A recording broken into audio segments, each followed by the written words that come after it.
Hello from England. On some warm days in July, the annual Marxism 2014 festival took place. The theme, a century of war, crisis and revolution. What are the alternatives?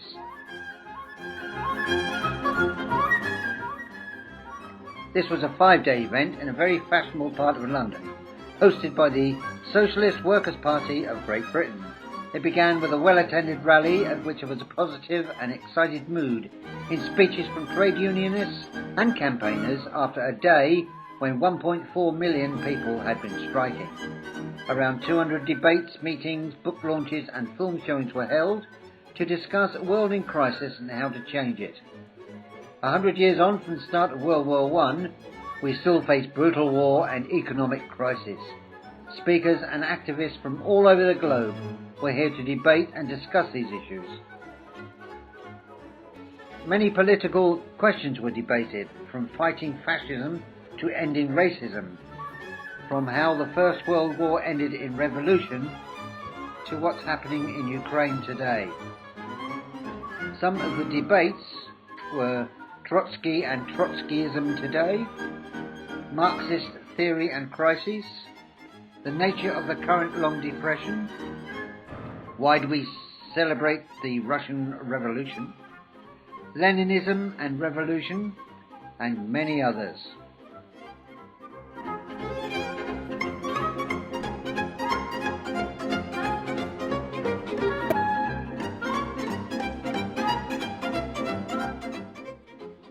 There were some people there that we met last year with which we renewed our acquaintance and friendship.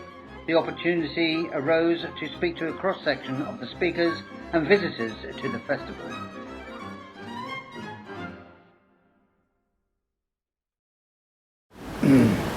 You're here for the conference thing, are you? Yes.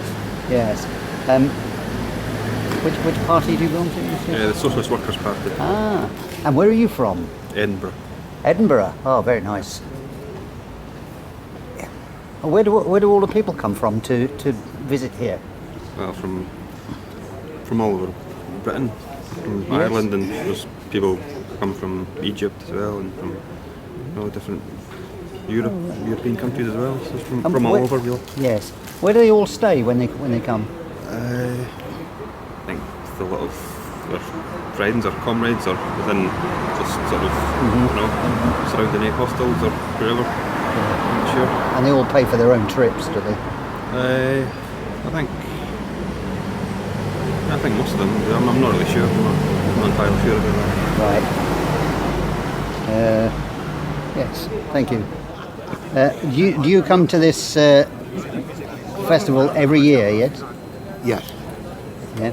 What was the first one you came to? I should think it was, let me see, 1983? Really? Yes. Ah. And how long have you been a Marxist? Or are you a Marxist? Yes. Since the 1970s. Mm-hmm. Yes. Yes. Do you think there are more Marxists in this country now than there were? Well, I doubt that. Mm-hmm. I bumped into a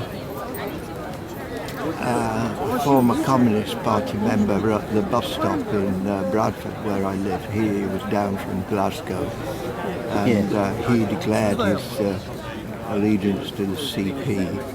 And when I doubted how my own identification as a Trotskyist would go down with him, he was very friendly, and the reason was, he said, that there are not many of us left. Oh, right. Oh, I see, yes. Oh. Mm-hmm. But no, I'm not too pessimistic. I'm sure that this event every year helps to change the way quite a lot of people see things.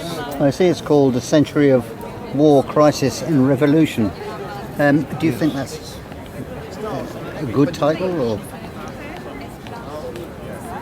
Well, the way it started with World War, and finished with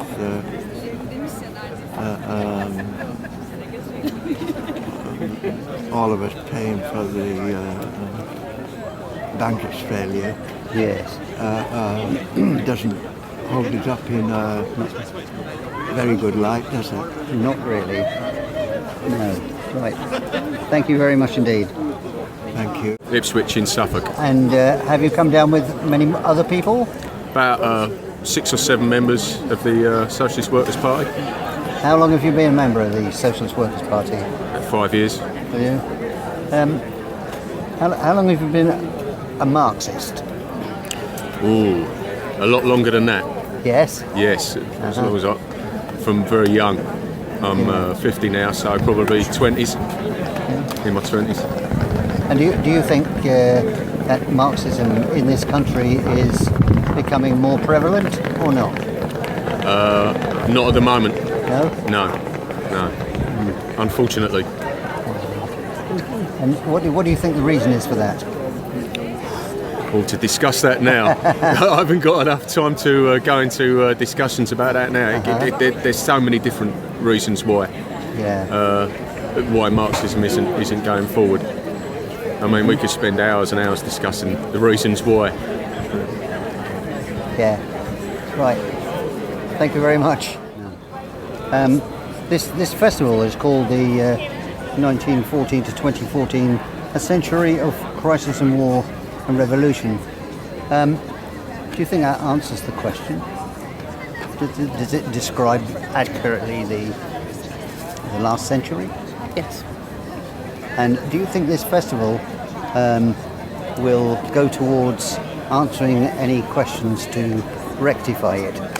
Yes, it always has done in a way, but it speaks to a very small minority of people. Mm-hmm. So it's brilliant. It's the biggest left-wing festival in Britain of its type, and there's a great meeting of minds and people sharing ideas. It's excellent. How long have you been a Marxist? I've been involved in left-wing politics for 30 years. Have you really? And I came along here as a young student nurse and met people who had inspiring ideas, and I decided I wanted to have some more knowledge about the ideas, and I've been able to be a successful activist really because of those ideas, I believe. Mm-hmm. Yeah. Do you think Marxism is on the increase in this country? The big change in the last 30 years for me is you sounded weird if you even talked about capitalism in the 80s, and round after Seattle and the beginning of this millennia, it's quite... We know that people have read the Communist Manifesto by Karl Marx. We know that people have been involved in anti-capitalist protests, and that's opened the door and made it easier, actually. Whether it's on the rise, I'm not sure, but people are forced to struggle more. We've just had a strike of 1.4 million people yesterday in this country, so maybe that's the case. Yes. Do you think there are more people now then leaning towards Marxism in the country? No, I couldn't say that. I think the crisis makes things very difficult, and people will look to the left or the right, but I'm very glad we have an organisation like the Socialist Workers' Party in this country. Mm-hmm. And what sort of work do you do then? I'm a nurse. A nurse? Yes. Oh, yes. You've been doing that for a long time, I take it? 30 years, yes. Yeah. All right. Thank you very much. Okay, thank you. Hello. Where are you from today? We're from Brighton, And where's Brighton? South East. This is for the Russian people to know where it is, you see. And how long are you up here, just for today, or? We work in the creche, so we look after the children. I see. So we're here for a few days. Ah, right. Okay. And are you an actual member of the BWP? No, but we've worked at, my mum's done the creche for 30 years. Oh, I see. And I've done it for 15. So every year we come up and help out and look after the children. All right. We understand that the SWP is the largest left party in the UK. Is it growing? Well, we believe so. It's a difficult period, but people are beginning to fight back against austerity, and as part of that we are attracting members students and workers, especially where there's a campaign or a fight back happening. Yeah.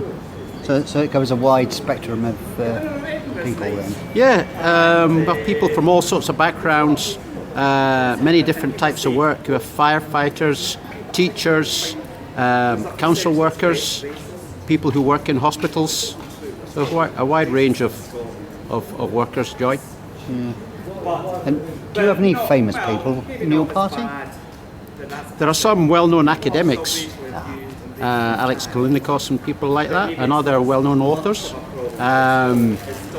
But other than that, I don't know. I suppose people are well-known locally if they're activists in the movement locally.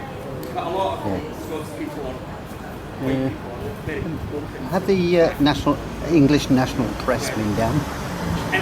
I'm not sure. I don't know.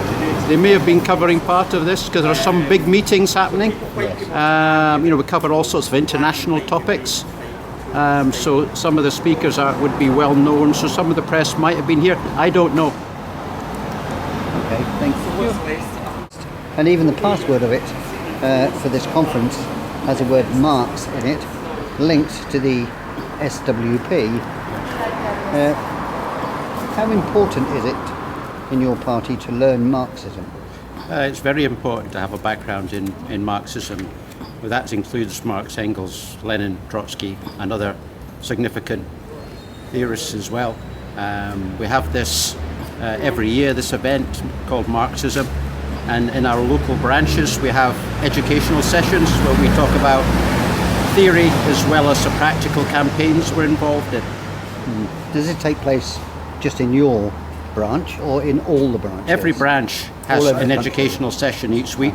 The first part of a branch is to do with a theory or a discussion of a topic or a part of workers' history. In Russia we have the Red University that teaches about Marxism. Do you have something like that here in England? We have this Marxism festival every year. That's our equivalent of a Red University. Yeah, but the Red University in St. Petersburg gives out, take a test at the end and gives out diplomas and one thing or another. Do you have that? No, this is more an event where people come and debate the issues rather than a strict educational formula or event. It's about discussion and debate. I see. Right, thank you very much. What's this one? This one. Oh yeah. Oh yes. Which party do you belong to? It's a CPGB, so we publish the Weekly Worker. Right. What does that stand for? Communist Party of Great Britain. Oh right. Nothing to do with the DWP then? Nothing to do with the DWP? No. No. With the what? I don't know. Yeah, exactly. Yes. I don't know. Who's the DWP? Okay then. Your party's a communist party then, yes. And how long have you been a member?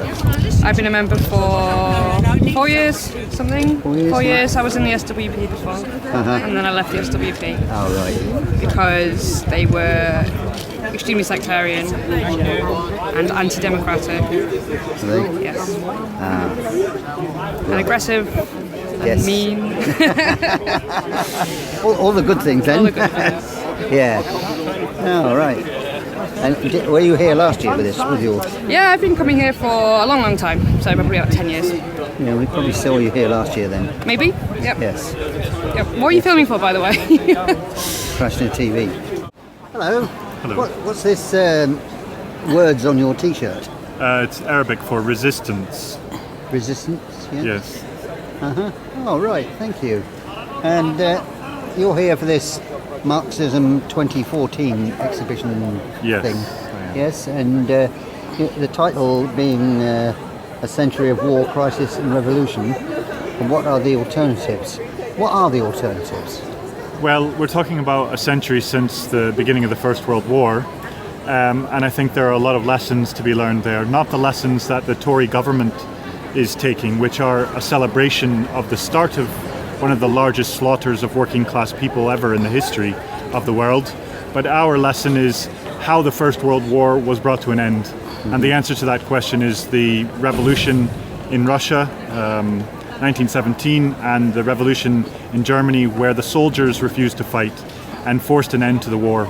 We think that's a very important lesson to learn because it points the way forward, in fact, away from the crisis of capitalism, away from the recession, the racism, the scapegoating that's coming from that and from this government, and a way forward towards a future without war, which is brought about by workers' revolution, by ordinary working people taking back control of their own destiny. Yeah, right. Thank you. And how long have you been a member of the SWP? I've been a member of the SWP since I came to Britain 9.5 years ago, but I was also a member of the sister organisations in the US and Canada before that. Uh-huh. Yes, right. You say you was in Canada. What was? Tell us a bit about that. In Canada, the SWP sister organisation, the International Socialists, are very involved in anti-war campaigns, welcoming war resistors who refuse to fight for America in Iraq, involved in welcoming refugees, asylum seekers, and fighting back against the austerity measures that are being introduced there in Canada as well, where the National Health Service is being attacked and a private system is being put in parallel. All these sort of struggles that we fight here are being fought in Canada as well by our comrades. We have a Red University that teaches Marxism to people from all over Russia, including the former USSR. Do you think that more people from the United Kingdom will learn about Marxism if the English university goes on for longer? That is, at the moment, it's just on for a couple of weeks during the summer. Do you think would be better if it was all year round? I think Marxist analysis and Marxist politics are extraordinarily important. I think they're really the only way to explain how capitalism functions and, more importantly, how to dismantle it. Essentially, without a class analysis, without an understanding of the collective power of the working class, we won't be able to grapple with and do away with capitalism, which in essence is the way forward to bring about environmental sustainability, an end to poverty, and address racism properly and so forth. So I think anything we can do to increase the level of understanding of Marxist politics is going to be a positive thing to help push forward the struggle for liberation and for a better future for the mass majority of workers in the world who are being exploited and oppressed by the system of capitalism. Mm-hmm. Thank you. You've been coming here for several years now, and they talk all the time. And what's happened? Well, I mean, obviously we haven't brought about a revolution, but we've made a massive amount of impact in trying to get working class people to identify themselves as such and to act collectively.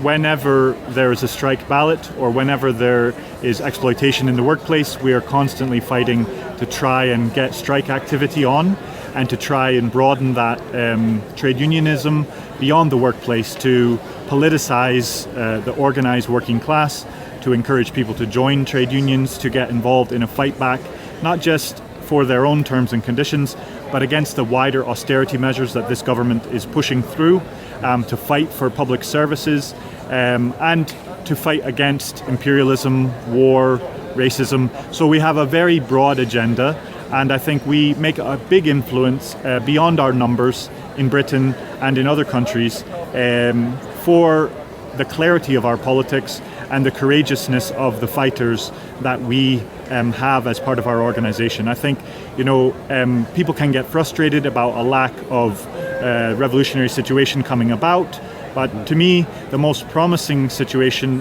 is one that's in a difficult place at the moment, but the workers in Egypt have a real opportunity. If they can bring revolution back onto the agenda and overcome the counter-revolution that's very strong at the moment, they have an opportunity, probably a clearer opportunity than in most places, to give an example of revolution in our time that people can look at. It's not just a theoretical possibility. We can see people fighting for it in Egypt, in one of the most industrialized and one of the largest Arab nations. This would make a massive impact across the Middle East, and certainly for the Palestinian people, who are currently, as we speak, under attack by Israel, one of the largest militaries in the world. So I think there are great possibilities there, and there are courageous fighters. We need to continue to organize and strengthen our ability to move the working class, who are the only ones with the power to make this revolution happen. Yes. So you think the next revolution then, as such, would be in Egypt?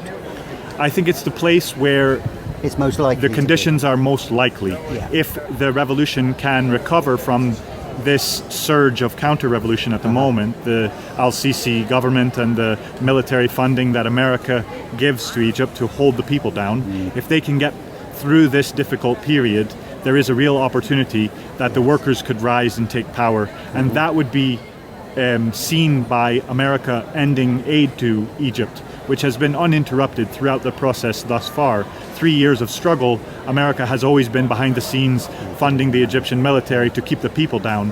When the workers take power, America will certainly drop that funding, and that will be an indication that we're in a revolutionary situation. But the struggles and the progress that has been made in Egypt has been really inspirational to me and to many people fighting for reforms and trying to bring about a revolutionary situation in other countries as well. What do you think of the situation in Ukraine, for instance? My analysis of the situation in Ukraine may be controversial to people inside Russia, but I believe that it's neither Washington nor Moscow is a solution for the Ukraine. Ukraine is in a very difficult situation where rich oligarchs are not doing anything that helps ordinary people, so you can imagine that they have an interest in change. But I don't think that one military power or the other is going to solve that any more than the oligarchs did inside Ukraine. I think that it's complicated, but the only way for the Ukrainian people to find a better life is for the Ukrainian people to take the power away from the local despots and wealthy oligarchs in their country. No one can deliver that for them. They have to take that themselves. I believe the self-emancipation of the working class is the only way to achieve true socialism. Thank you very much indeed. You're welcome. I also thank the viewers of Crash Near TV for watching this short report. With love from England.